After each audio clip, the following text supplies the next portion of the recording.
Welcome back. As you can see, we have another change in venue here. I'm hoping that this is the last move for the next couple of years, but the business that I'm in, you just never know. Also, as you can see by the healthy amount of materials on the bench, that we're going with a real bug again. Finally, we're going back to the articulated stuff. I haven't tied an articulated pattern for it's been a while. It's been too long. Did a lot of mayflies, caddis, stones throughout the summer and everything.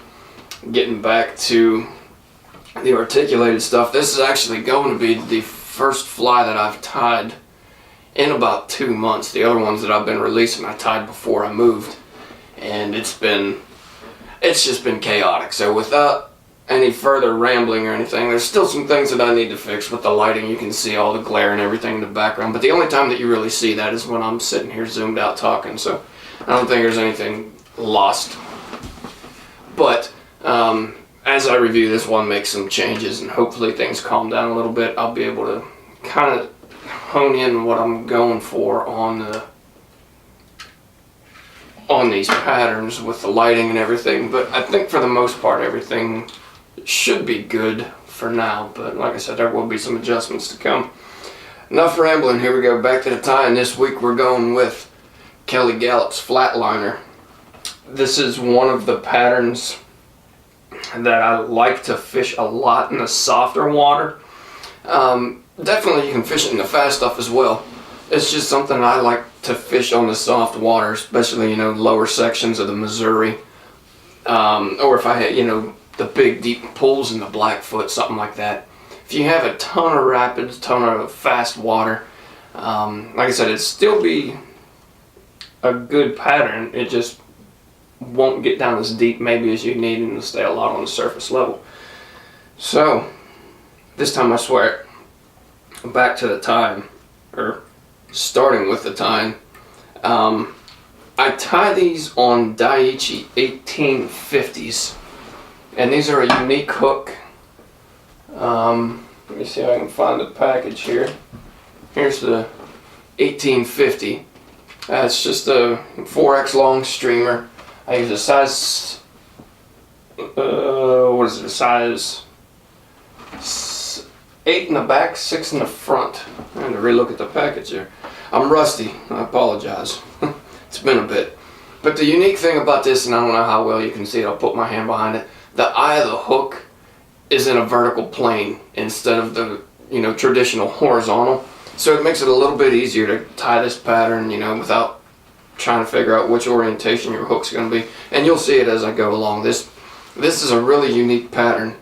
It fishes on its side, so it gives the profile of a recovering or wounded bait fish, and as you twitch it, it looks like it's one that's either in recovery mode or in full struggle, and it definitely gets some predatory eats.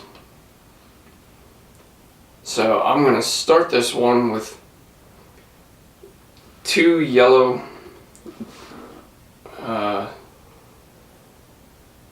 saddle hackles. Man, I'm out of it.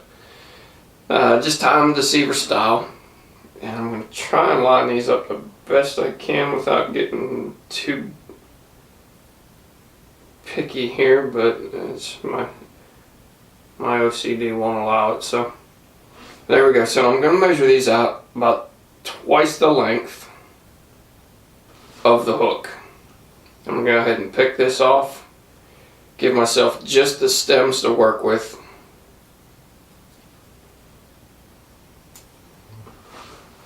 I'm going to set those off to the side. Now I have my thread right where I want it, right where the barb of the hook starts its ascent. I'm going to come forward just a little bit, and I'm going to get these tied in. And they want to go every which direction on me already. So I'm going to just set these right on top of the hook, tying in the stems, and then bringing that right back to where I left off, and let that set down the side. It seems like they're going to sit all right. There's a little twist on it, but I'm going to learn to live with that one. And I'm just going to take this and run this right over my stems. And if you want to, you can throw a little bit of zap on there, whatever it may be, just to kind of give your tails a little bit more security. I don't think it's necessary. You can also fold the stems back over on themselves and tie over that, but we'll just hit this with a little bit of zap. Call it good. Give you a little bit more security, but like I said, I really don't think it's necessary. Then next we're going to take this barred copper Flashabou. There's probably 5 strands there, somewhere about that. And yeah, we'll call that good. I like having the little bit of extra flash on this, and then we're just going to run this back about the length of your tail, actually, maybe a little bit shorter.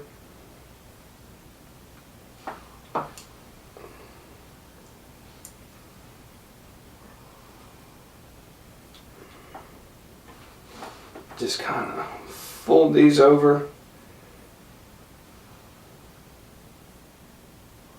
And we'll go a little bit shorter there. We'll call that, yeah, that's pretty good. And I'll just kind of move these around a little bit to each side. The majority of them are going to be sitting over the top. But as you work your thread back, it'll kind of push them down around, and you can see, I mean, you have pretty equal distribution on both sides. And then if you want, you can pick these down to the side a little bit more. Whatever you like with it. I mean, it doesn't really matter. Once it gets in the water, it's going to do what it wants anyhow. Just make sure that you have them. I like them mainly on the top. I don't know, just a personal preference. I don't think it's necessary whatsoever as to which orientation those things are in. Next up on this, I'm going to take some UV polar. This is olive copper, or copper olive, whichever one. And then you can see, I've shown this before, where it's all twisted up from being in the package. I'm just going to take this, and I'm going to get all of the fibers going one direction and just give it a quick pinch and hold, and that should help straighten out that little twist that comes with it being in the package. Then we're just going to get this tied in and secured and work this up to the front. Go ahead and half hitch, and we'll throw that in, and we're just gonna catch that with the barb of the hooks. What we're gonna do. First wrap got me. Clear that out, and then just 2 to 3 wraps.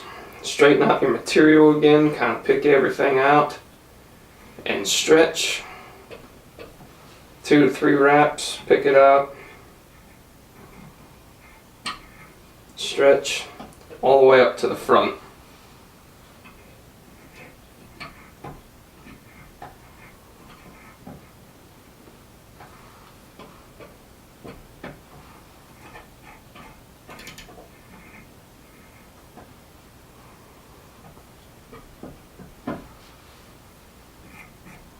And leave yourself a little bit of room, because we're going to throw some Marabou stacks in here. So, take that up to the front, tie it off. So I still have that little bit of room on the eye here. You can see probably, I don't know, maybe 1/8 of an inch I have left to work with. I'm just going to go ahead and clean this up with some thread wraps. Call that good. So there we have our Deceiver tail with the Flashabou going back. We got the UV polar. Now what we're going to do, because this fly rests on its side, what I do when I tie mine for consistency purposes, the top portion of the fly is going to get my darker color. The bottom portion of the fly is going to get the lighter color. And it's just for consistency. I mean, it's easy to, with the flat eye going vertical, it's a little bit easier to keep your colors the same. But it's also kind of easy once, you know, when you're tying your first couple of these to get it mixed up, and you get to the end of the hook and you have all your stuff on, and it's like, man, it swims like a regular fly. So if you're using these 1850s, the next thing that I do is I take, this is just an olive and brown grizzly barred Marabou, and I'm going to take this, and this is going to be on the top portion of the fly.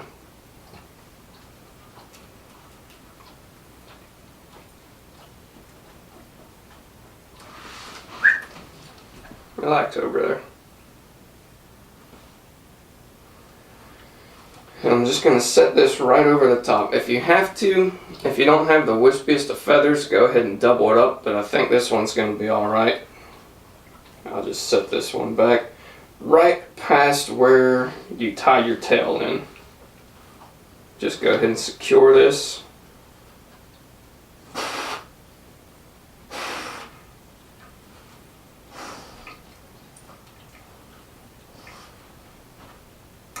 And we'll trim that off. Next thing, we're going to take a yellow plume,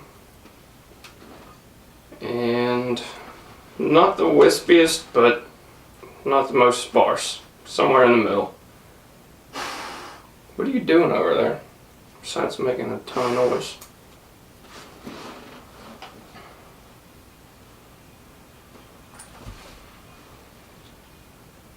Phone's ringing in the other room. It's not the work phone. Everything's good.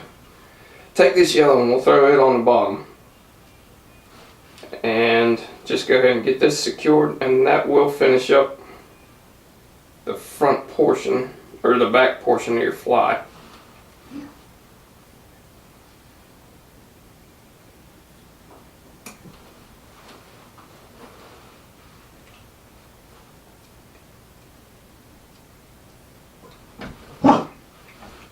Would you quit making all that damn noise over there? Then give this a quick whip finish. Your back portion's done.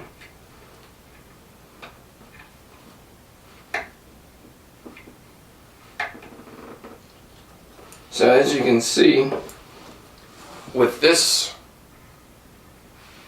hook, let me get this stuff squared away here. It kind of got away from me a little bit. But with this eye going vertical, you'll be able to see this is how it's going to be tied in. So you're going to have, let me see if it'll spin around. That's how it's going to track in the water. Typically, you know, your flies are like this. This one's going to be laying on its side, and it's going to give a side. It's just going to give a profile of a recovering fish, and it'll make a lot more sense here. Hopefully, once I get this next hook going. But let me find where my marker's at here. There we go. I'm still all out of sorts here. Can't quite get into a rhythm. Like I said, I haven't tied for about 2 months, and it's driving me absolutely nuts. But I think things are finally calming down to where I'll be able to get some time on the bench again. So next we're going to go with the size 6 1850 Daiichi. And what do I have back here? I guess this will work. I'm going to go ahead and get my wire tied in.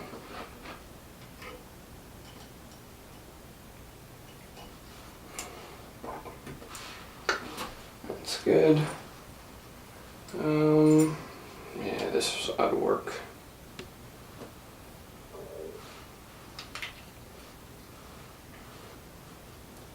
This is just the regular Beadalon 19 strand.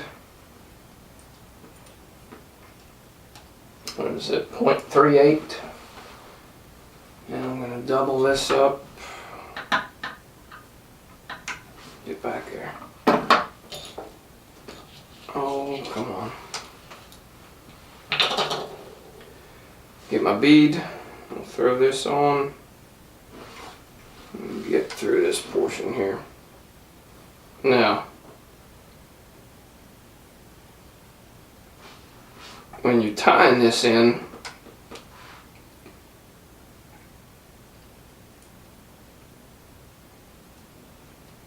there we go. This thing's going to lay to the side. Oh, I got a little kink in this wire. I'm telling you guys, I'm rusty. You take 2 months off and I sure notice it. That's for certain. Go ahead and tie this in just like you would with any of your other articulated, you know, making sure that you got your gap and everything correct. Make sure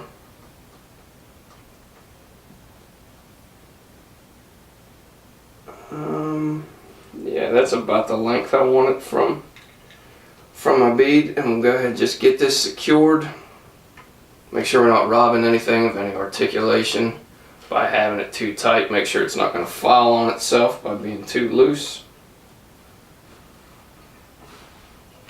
And bring this up, and then we're going to fold these two back on themselves. This is right about where I'm going to start my head, so I know I don't want any material going past that. I'm going to get this one secured in about back to the halfway point, and then I'm going to trim these off. There's that. There's that. Okay, we'll get those trimmed. Everything's good. We'll get rid of this thread onto the 100 again, gel spun. Get that out of the way.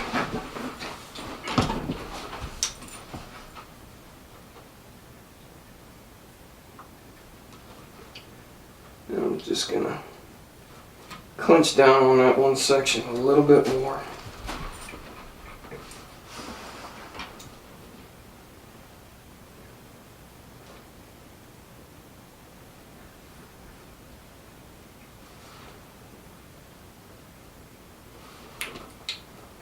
Then we'll bring this back, and the first thing that I'm going to do is I'm going to take just probably 2 strands of this Flashabou, and you can omit this, I mean, because the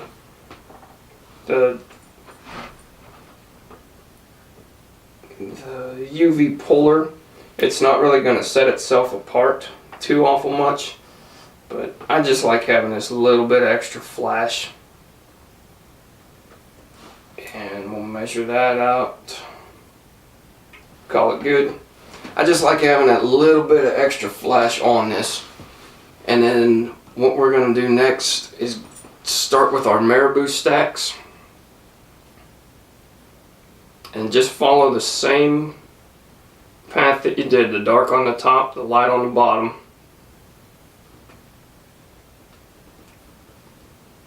as we had on the back hook.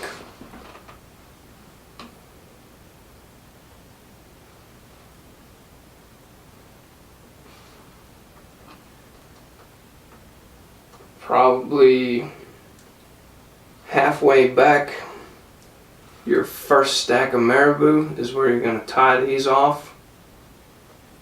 So they're traveling about halfway back. And this is more so a skirt than anything. This just covers up your connection a little bit.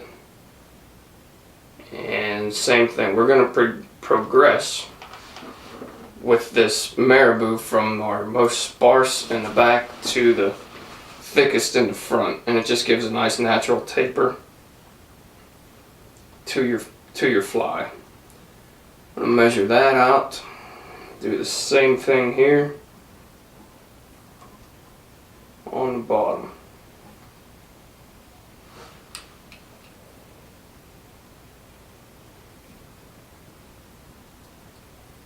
And then just run that right back to where we left off with the olive brown.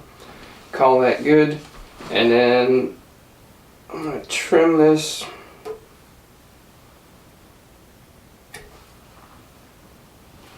right there, and it's right where I left off, where I brought my wire back. It's right where I left off, so it's going to kind of give me a nice taper. I'm not going to have a big bump on one side or the other.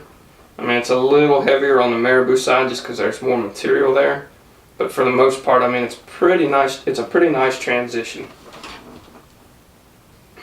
And then next we're going to go back to our UV puller.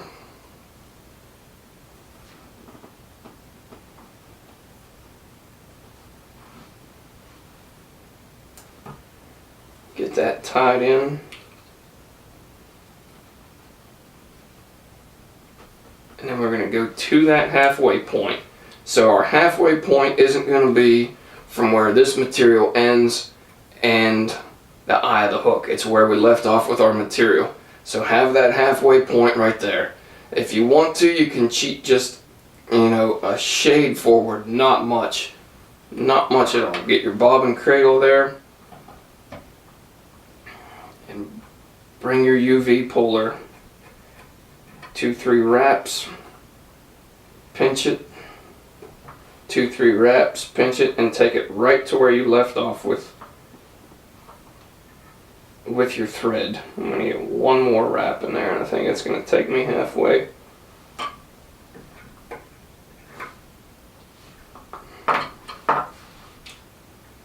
Where'd we go? Let me get one more. There we go. And I'll go ahead and tie this off.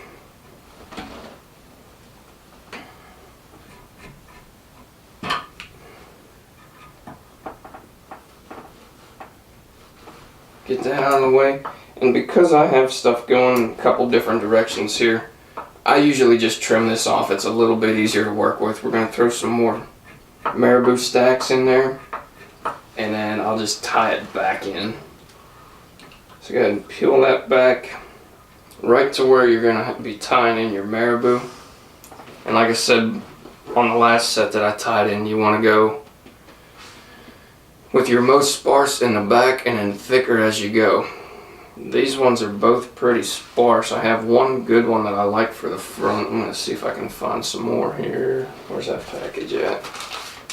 Didn't quite like the ones that I have out there, so I may have to either double up or find something that's a little wispier. This one looks decent for now. Once I get it on the hook, I'll know if I need to double this up or not.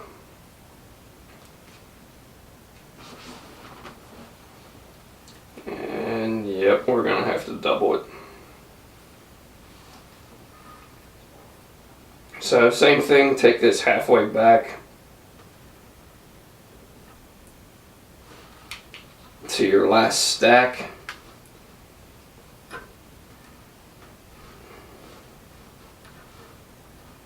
Oh yeah, it definitely needs a double.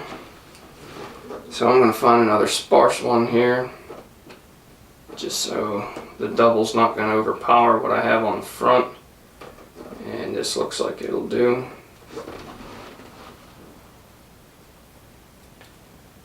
Just building our natural taper with the materials we're using. We go getting too sparse there, and it's just it's going to swim fine, it's just not going to look good to the tire, and that's the most important part of it all, right? Of course.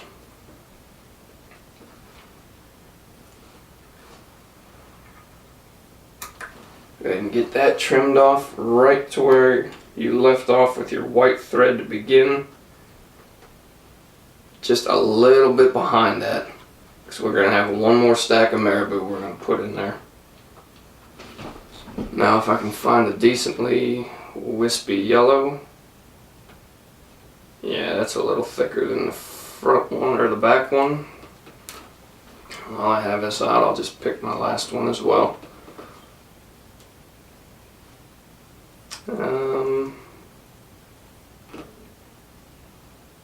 Actually, yeah.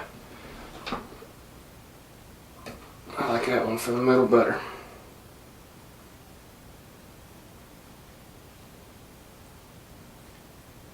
Go ahead and peel back your fibers. That way you're working with nice even tips.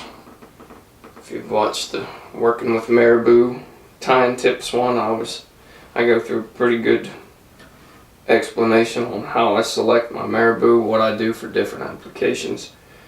This application, I just like the nice even tips. It just gives a nice profile. Gives you a lot of consistency, a lot of control of your material. Just a quick selection.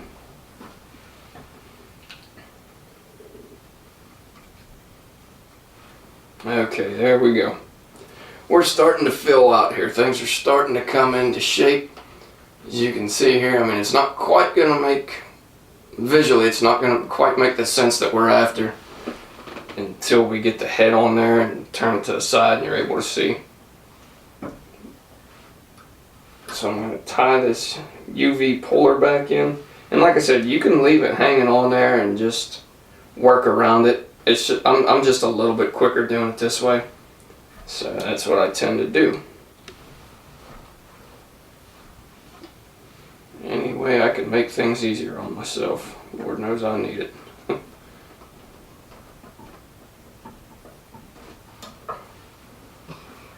Get out of there. Trying to trap my Marabou.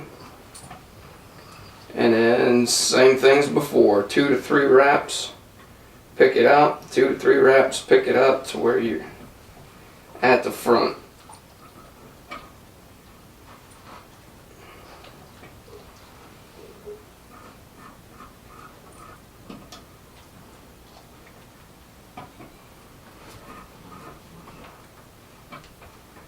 There we go. 1, 2 wraps. Squeeze that down really good. And then what I do is I just come back over top of this stuff just a little bit, just to flare it all back. See how it's all kind of combed back over itself? I don't have a bunch of fibers coming in front of me. It just makes things a little bit easier when we go tying this last stack of Marabou in. And then even easier yet when we go putting the head on.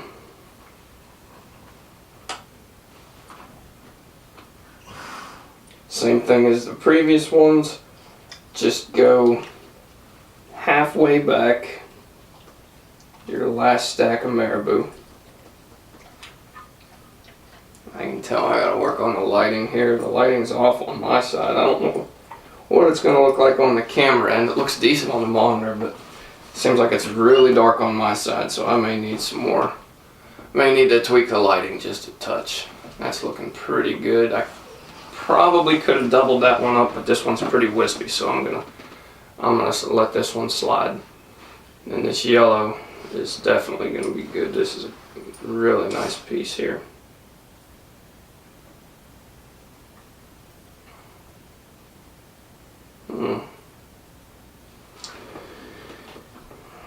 Turns out I don't like it as much as I thought. Go figure, I got picky.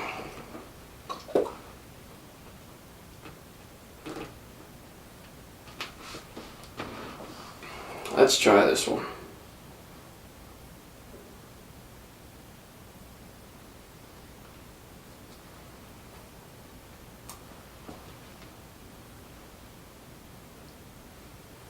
Yeah, that'll hunt. That'll hunt.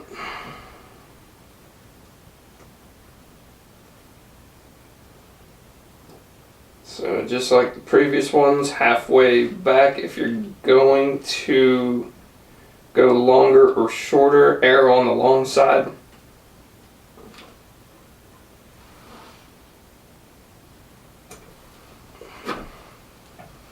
That looks respectable. Yeah, err on the long side of your plumes if you're gonna go one way or the other. And there we go. You can see we have the nice tapered effect on our materials, and this one's kind of off just a little bit, but that's alright. So we have the nice tapered effect that we're after.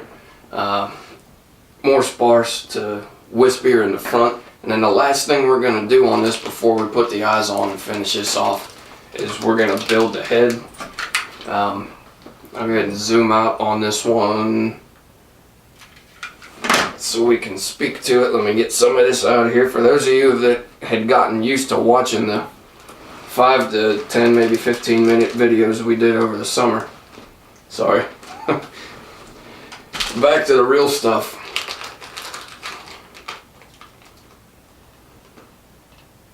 Back to the real stuff. So for this head, I hardly ever use the straight olive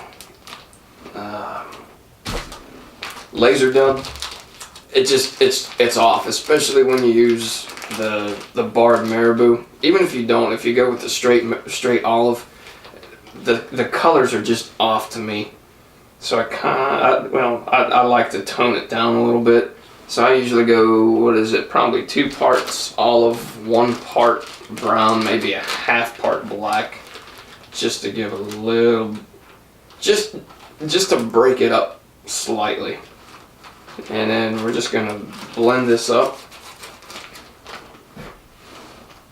Just put all these together and just blend this by hand. It's not an exact science. It doesn't have to be perfect. You just want to knock off some of that olive that comes through, because when you pull that through the water and the back half of your fly is like a mottled brown olive type color, and then you go throwing this straight olive head, it just sticks out and just does not look right. So we're going to throw this stuff on there. That actually looks pretty good. Just a couple of pulls and it gets us right where we want to be. Clean that up slightly. And can't really see what we're doing here, so let's zoom back in. That looks pretty good. So all we're going to do is 2 stacks of each color. 2 on the top, 2 on the bottom. 2, 3. Tighten that up. Go right back to where we were. We're going to get our yellow out. I go pretty generous on this. I mean, I definitely don't like it being sparse. So I go pretty generous. I mean, not so much to where I'm going to have like a huge bump or anything like that. But get that in. I'm pretty generous with the head on these.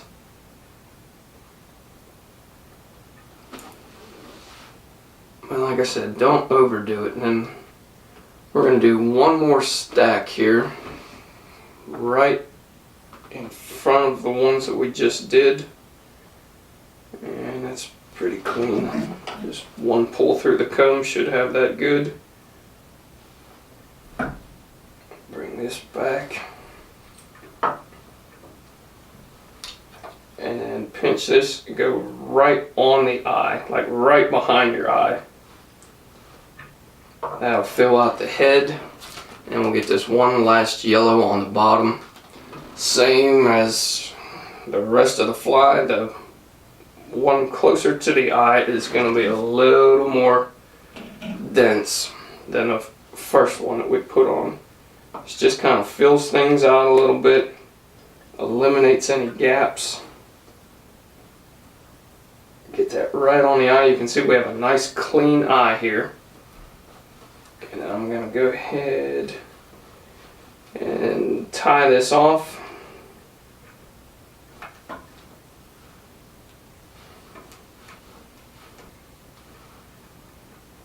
We're good. Now if I can find it.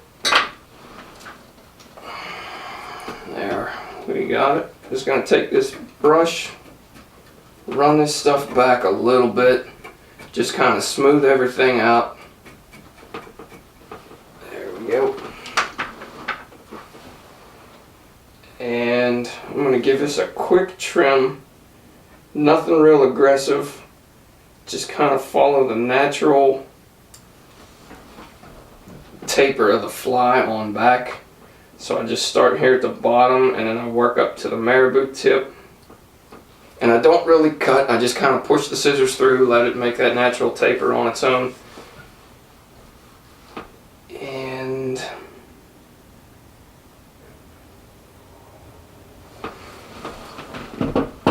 find my marker. You can omit this step completely because we're putting eyes on in a second. But I just always do it out of habit. I don't know why. Because the eyes cover up all the thread. Nobody's going to know if it's yellow or white except me.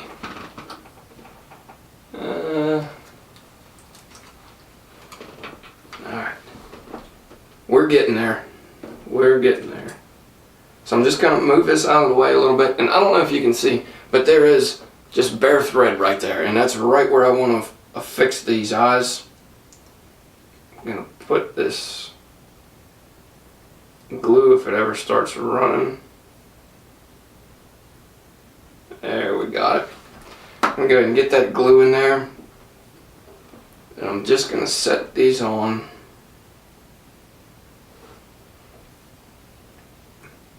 Oh, slide off the eye a little bit too, why not? And then same thing on the opposite side.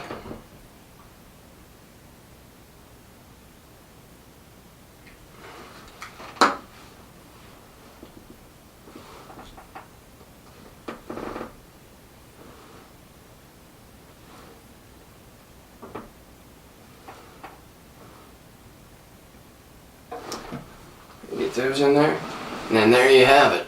Now, as you look at this, it looks like the bang tail, or any other TNA bunker or whatever it may be. But the big difference on this one is, like I said, this vertical eye right here. So when you fish this, it's actually going to fish like this, because your line's going to go right through here, and I'll spin the vise so you can see how it's going to swim. So there you have it. You can see it's going to be that nice flat. We're going to have a nice flat profile. And I know when Kelly does his hooks are sitting up, I mean, he doesn't use the 1850s. I tend to use the 1850s. It just makes them a little bit easier for me. But I know Kelly does his, I think he uses the 2461s or the new MFC ones, whatever it may be. But you get the same result, and like I said, it's just a little bit easier for me to track, and then I do it for consistency purposes, because then I don't have to worry about, sometimes my hooks are standing up, sometimes they're down. I just like them this way. The hooks are off to the side, and it's all for consistency purposes for me. But there you have it. There's Kelly Galloup's Flatliner. We got through it. I stumbled through a lot of it, and I can tell I'm rusty, but hopefully I'm back now to tying, at least a couple nights a week. I don't know if I'll be able to tie as much as I was before, just with work and everything. It's taxing, for sure. It's work. They call it that for a reason, right? But there you guys have it. If you have any questions, comments, leave them with me, and I'll get back to you. Also, if you have any suggestions on the lighting, if you see anything that's off, it was visually tough for the viewer, let me know, and I'll try to get those addressed as well. But thanks again, and we'll catch you next week.